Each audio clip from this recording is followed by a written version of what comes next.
Okay, this is my third journal reflection for Wonder. I worked on pages 91 to 138 this time around, and it went over 3 different narrated sections. It finished up the last bit of Via's section. It went on all of Summer's section and just the very beginning of Jack Will's narrating section.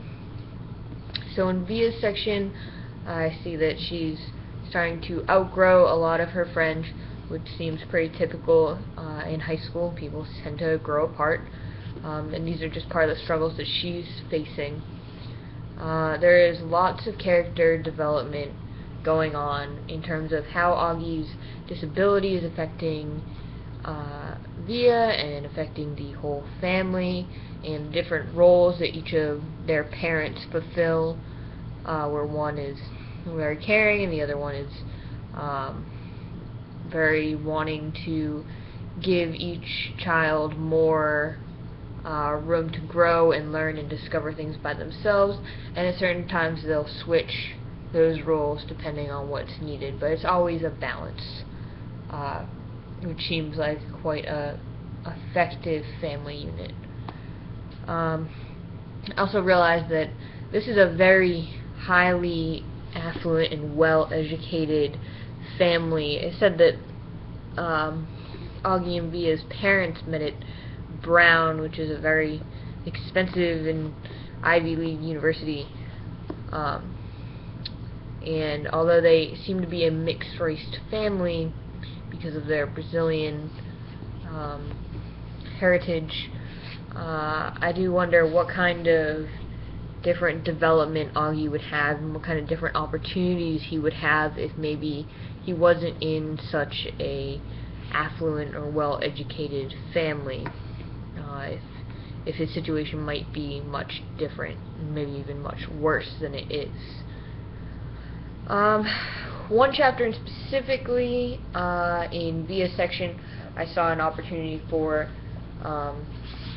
interdisciplinary units and readings where Via is talking about Punnett squares.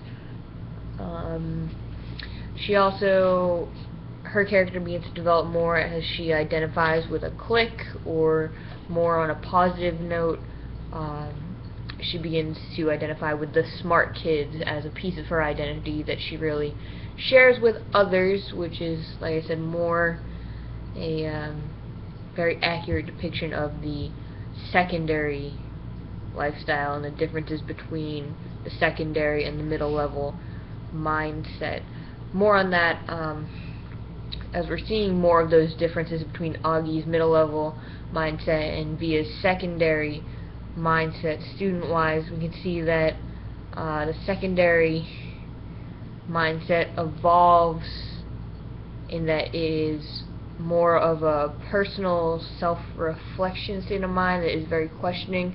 High schoolers really want to question everything, and they're questioning the big questions in life, and we don't really think about them thinking that deeply, but their thinking goes real deep at the secondary level, as opposed to, like I already said, middle school students seem to be more focused on gaining a social footing and understanding the social implications of their actions and where their place is in the big scheme of things.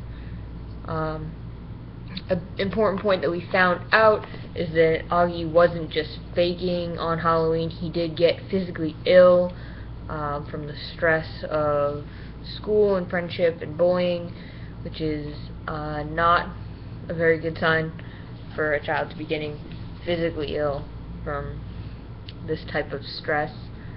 And we see that Via really represents the ordinary school struggle, or struggle for students, and she really wants Augie to understand the differences between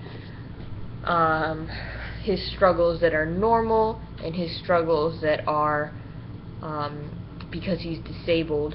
And in some ways those are one and the same for him, but she wants him to just move on and be a ordinary kid and learn how to deal with school and bullying, because if she has that going on like she does, she's having issues with her friends, she still has to go to school. She can't just be like, I don't want to go to school anymore.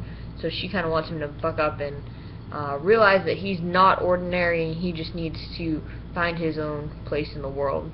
And that's typical of, a high schooler, because she's just so over it, so over it. Let's see. In Summer's section, we see her struggle with maintaining a true sense to herself and her friends, as opposed to being coerced by the popular kids at the Halloween party. And we see through her family that everyone has their own problems and everybody's facing their own battles. Augie's family, they have a disabled child. In Summer's family, her father has passed away. So everybody has really their own battles they're facing, and we see that with the contrast with Augie and Via as well. That everybody's facing some kind of battle, some kind of problem, and everybody has their own challenges and struggles. It's just how we approach them in this world. We also see a lot of diversity. As I said before, obviously Augie is disabled, but he also comes from a multiracial family. Summer comes from a biracial family. And then finally, one of the quotes at the end of the section, Jack, Will's babysitter, said, "Sometimes you don't have to be mean to hurt. You don't have to mean to hurt someone to hurt someone." And I think that was just a good connection to the past two journal postings I made, where I was talking about the intentions and the awareness that sometimes middle schoolers have about what they're saying and what bullying is. So I think this is, again, one of the more important quotes in the novel so far, which is odd that it's made by such a minor character, but that's how it goes. See you next time.